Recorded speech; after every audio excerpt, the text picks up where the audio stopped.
Good morning. It is awful windy this morning, or just windy maybe. There comes the birds. Got here just in time. All right, I'm going to continue with our book. We're on step 9. Made direct amends to such people whenever possible, except when to do so would injure them or others. Step 9 of Coda. And then here's our little reading from Ken Keyes Jr., The Power of Unconditional Love. You are not responsible for the programming you picked up in childhood. However, as an adult, you are 100% responsible for fixing it. All right. Beth first found the 12 steps through Overeaters Anonymous 13 years ago. She weighed more than 250 pounds and was a practicing bulimic. She ate constantly and forced herself to vomit 10 to 15 times daily. Despite working the steps, she didn't lose her weight for 3 years. She was married to a newly recovering alcoholic who attended Alcoholics Anonymous meetings. At age 25, this was her second marriage. Her first husband was a quadriplegic, paralyzed from the neck down, who was 11 years her senior. I didn't lose my weight with him, she said. I was bitchy, rageful, bitter, mean, cruel, nasty, isolated, intolerant, depressed, and suicidal. I was also terrified, lonely, and sad, but I didn't know it then. I went from one marriage immediately into the next and decided it was time to get serious about my recovery. During her second marriage, Beth lost her weight and also began attending Al-Anon. Life was improving because Beth became committed to taking care of herself, but something was still wrong. Something was still not working. My second marriage was on the rocks, she said. I went to 4 or 5 meetings of Al-Anon a week. I worked my program, but I did not know what was wrong. I had such a difficult time with my husband when he was around other women. He denied any wrongdoing and told me I just was insecure. Ultimately, I left him. When I did, 5 of my women friends came to me and told me my husband had approached them sexually while we were together. Beth spent the next 5 years staying abstinent from relationships. She attended Al-Anon, worked on herself, explored her spirituality, and learned how to be alone. Then she met the man who was to become her third husband. She chose him carefully, a man who was comfortable to be around when other women were present, a man who professed to be committed to the same values as Beth. The minute they said "I do," something changed. Peter withdrew from me emotionally. He became as cold as a stone. He changed. We had been close and had fun together before the wedding. After we married, we spent very little time together, and when we did, we fought. Before we married, Peter was everything I wanted in a partner. Warm, caring, sensitive, and consistent. I didn't understand this. And I knew it wasn't just about him, Beth said. Here I was, by this time, a highly successful woman in the business world. I was incompetent. I couldn't do anything alone. I traveled alone. I didn't need a man. Okay, wait a second. We're going to do this back. I don't know. Again, with this extra word sometimes. My brain's always a couple sentences ahead. All right, we're going to start this over. Oh, bless us, Lord. Here we go. And I knew it wasn't just about him, Beth said. Here I was, by this time a highly successful woman in the business world. I was competent. I could do anything alone. I traveled alone. I didn't need a man. I had a wonderful support system. Yet something inside me was awfully wrong, and I couldn't avoid it anymore. Beth started going to private therapy.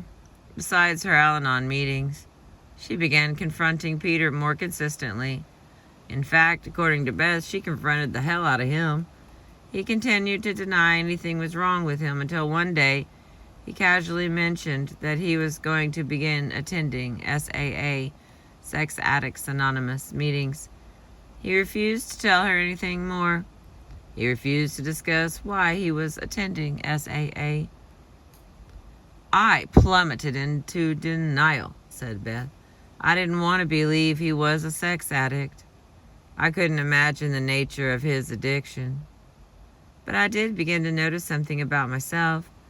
I realized there was something about sexual addiction that made me crazy. I had acted codependently around sex addicts for years, but I didn't know what I was doing. I didn't know that I was doing it. I didn't know that it was the addict's behavior triggering me. I thought I was just possessive, jealous, and mistrustful. About 6 months later, Peter revealed the nature of his addiction to Beth. It was simultaneously not as bad as she feared and worse than she had dreamt. Much of his addiction was covert and not acted upon, but he was obsessed with his fantasies, had acted out once and felt ashamed by it all.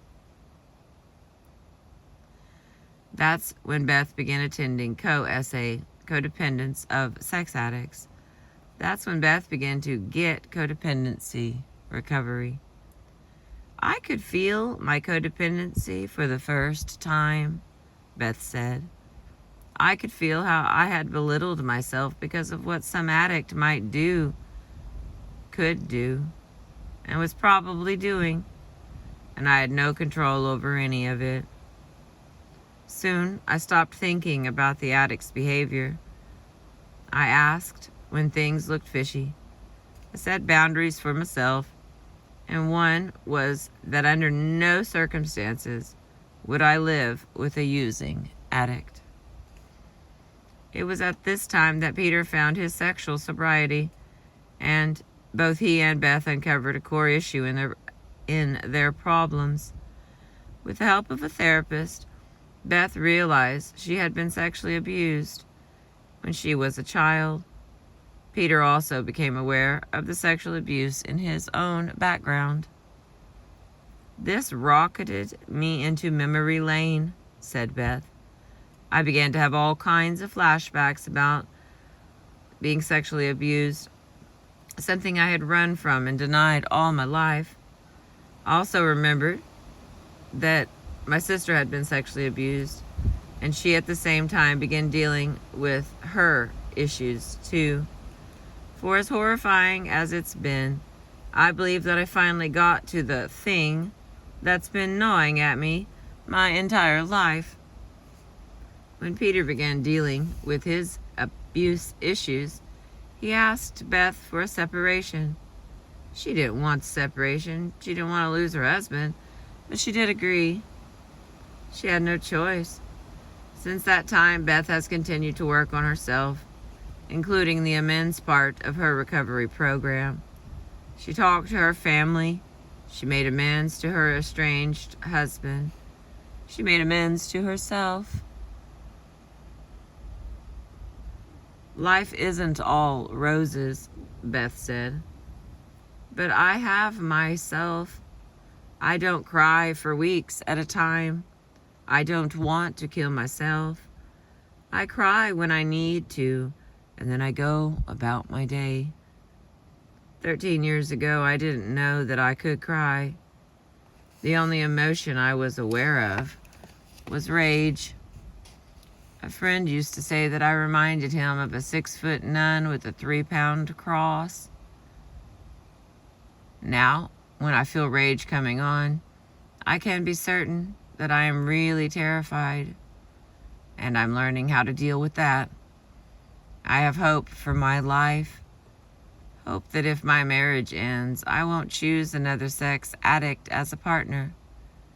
I have hope that if my husband comes out of his withdrawal syndrome, I'll know how to live with him in a manner that is respectful to both of us. I have hope that I can now have the kind of relationship that I deserve and have children of my own and not destroy them with some unknown curse that runs my life. I have no doubt that I will never lose myself. I have no doubt that I will never lose myself again. I believe that everything inside, right down to the fluid in my cells, has changed as a result of my dealing with this issue.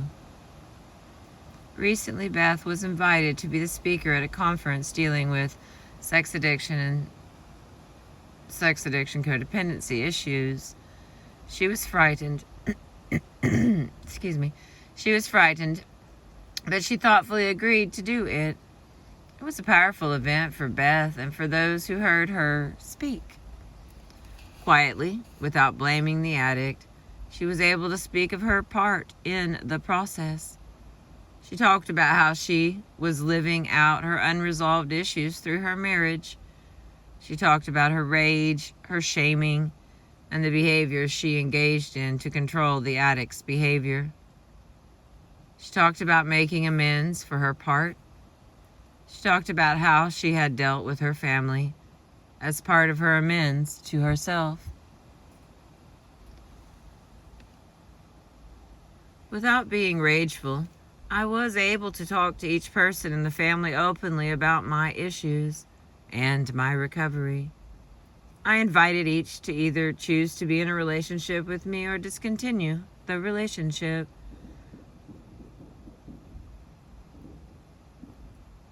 But I set the boundary. I would not be in a relationship with them and deny any longer the abuse that had taken place. I would not go back to the way I was and be part of the system on that basis. When Beth finished her speech, the room resounded with emotions and feelings. What had happened inside Beth was even more significant. Her estranged husband was there. They talked for a moment. She still hoped they would be reunited, but she knew she would go on with her life regardless of what took place with the marriage. And when she looked at Peter, she felt at peace. By talking about myself, by focusing clearly on my part, even down to needing to be married to a sex addict to work through my issues, I made my peace, Beth said. I made my peace with Peter. I made peace with my family. I made my peace with myself. I made peace with the sex addicts of the world. That's what this step is about, making peace with ourselves and others. That is the purpose of amends. Looks like the sun's gonna come up behind that tree. Alright. Come on, baby. There we go. Nothing's happening, Miley dog. Nothing's happening. Alright, and I continue with step 9.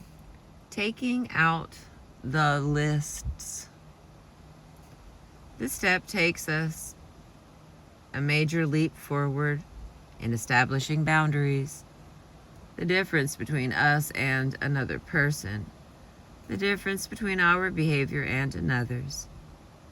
It also grounds us in what will become a new way of life, allowing other people to have their paths and issues and learning to have our own. In this step, we learn to own our power, to take responsibility for ourselves and our conduct in relationships. A fringe benefit of this step is that we can now feel good about our conduct in relationships, and we can set ourselves free from conduct we feel uncomfortable with. What are you trying to do? What's happening? What's happening, monkey? Are you hot? Can you take that sweater off? Is that better? Look like a teddy bear.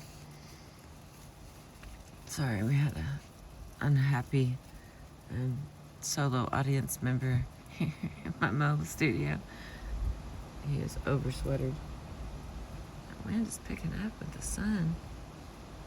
All right, I continue. A fringe benefit of this step is that we can now feel good about our conduct in relationships, and we can set ourselves free from conduct we feel uncomfortable with. If you have done your work in the other steps, you have a list of people. If you have done the work as suggested in step 8 of this book, you have 3 lists: people who have harmed you, people you have harmed, and the person you may have harmed most, yourself.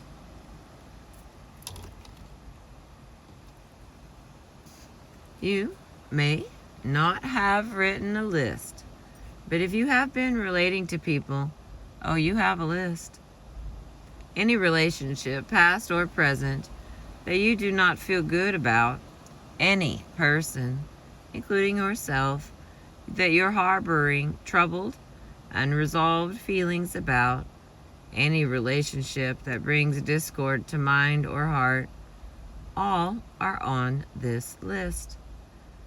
These relationships are blocking your heart and your ability to love.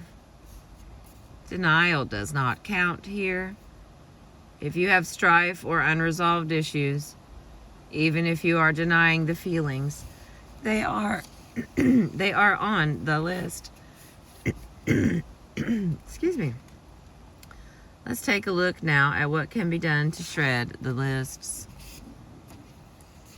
Hang on a second. I'm going to get a drink. I decided to see some friends last night, and it was a wonderful time. But I might have been, there's a term, what is that? Is it a hell yeah girl or a hoorah girl or, damn it, can't remember what it's called. But I was that girl going, yeah, woohoo, woo, woo, woo. So my voice is a little, whatever this is called. Also, words are not coming quite as quick this morning. And we continue. Dealing with those who have harmed us. First category of amends we'll discuss is amends to people who have harmed us. I know. This sounds peculiar and a bit codependent. Bear with me, please. If someone has harmed us and we have not dealt with the incident, we have discord in our hearts. So how do we approach this list? Not, my friends, with denial. This list contains the bulk of our recovery tasks. Our goal in this list is to forgive each person who has harmed us. But first, we must do something important. We must work through and experience fully our feelings. We must clearly identify and accept the abuse. We need to figure out what our new behaviors and responses to others need to be so the abuse or mistreatment does not continue. And then we will be led into forgiveness. This is a grieving process done in stages that begins with denial. and moves us into anger and sadness. Many of us in this process find we also need to work through rage. Once we have worked through our feelings, we are ready to forgive. Oh, but not until then. Forgiveness done too soon, done before we have stuck with and written out our feelings, will be premature and ineffective and will require redoing. Okay, let me read that again. Don't try to do this too early, because if you do, you have to do it over again. The goal of recovery is not to perpetuate denial. The goal in recovery is acceptance, including acceptance of our feelings. Depending on the type of abuse that we've suffered, our feelings may range from mild to very intense. If the abuse was severe, some of us stay stuck in the anger for years. That's okay. That's where we need to be. Understand that by feeling our feelings, we are on the way to healing and on the way to forgiveness and acceptance. An important part of this process is figuring out what we need to do to take care of ourselves in the future with this person or anyone else who would inflict similar abuse or mistreatment on us. We cannot avoid all loss or all mistreatment in recovery, despite our intentions. But most often, when I look back over incidents where I have been mistreated, there is an important lesson there for me. The process isn't complete until I open myself to that lesson and resolve to practice it in the future. Often the lesson is learning to own my power to take care of myself with people. Sometimes the lesson is establishing boundaries. Sometimes the lesson is learning to say no. Sometimes the lesson is learning to own our power and respect and trust our feelings, our wants, and our needs. Sometimes the lesson isn't clear, and all we can do is accept that the incident happened.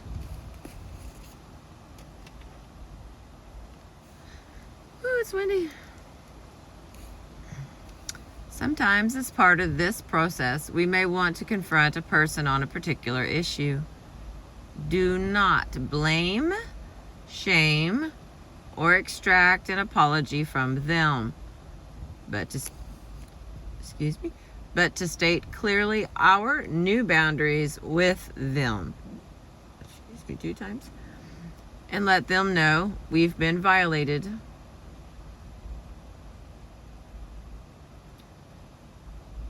Sometimes we're wasting our time by opening our mouths.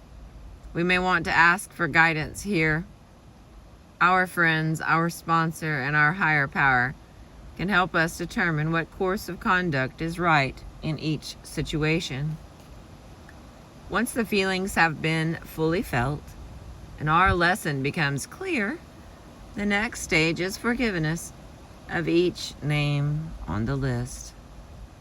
This is not an easy task, but we will forgive when we are ready.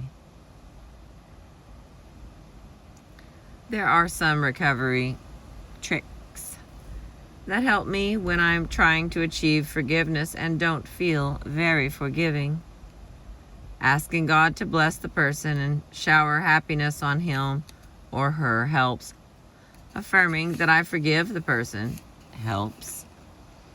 Forcing myself to think good, positive thoughts about the person helps.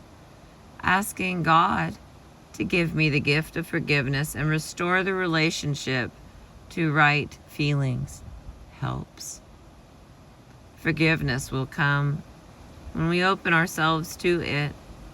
Forgiveness will find us when we are ready. Do not seek it too soon before the feelings are felt. Do not avoid it too long, for it brings peace and freedom for us. Forgiving a person does not give them permission to continue treating us poorly. Forgiving a person does not give them permission to continue treating us poorly. Forgiving a person does not give them permission to continue treating us poorly.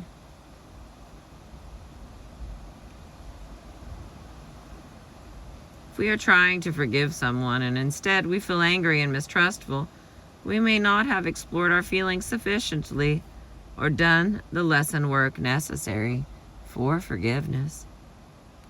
Occasionally, when we do this kind of work, ideas about our part in the incident may become clearer. Yeah.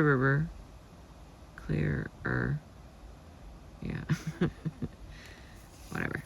If that happens and we realize we have had a part in an incident for which we need to make an amend, we can add that name to our second list.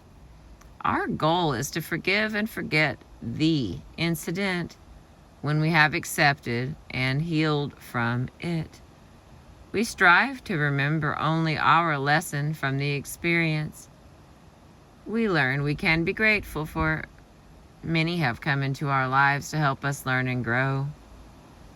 Sometimes through opposition, sometimes through love, sometimes by reflecting to us what we need to work on in ourselves.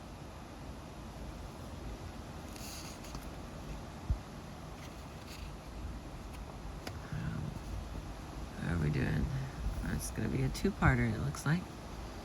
Okay, the next, we're on page 140 of this pink book here. Making amends to those that we have harmed. It is time to take out the list of people we have harmed by our behaviors. Now we are approaching some direct amends. We are getting ready to say, hang on, let me see about this. How many pages is left? It feels like a lot. 56 to 40. 16 more pages.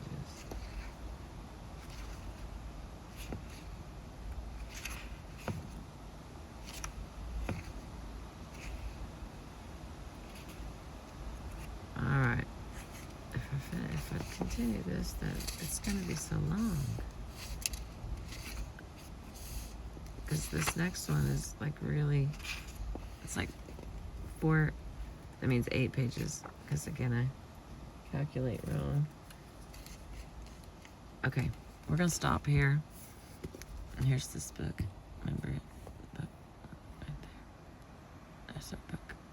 In case you want to run out and buy it. And the wind is up because I cannot hear over the wind. I'm going to try to re-angle myself and continue and get us through this step.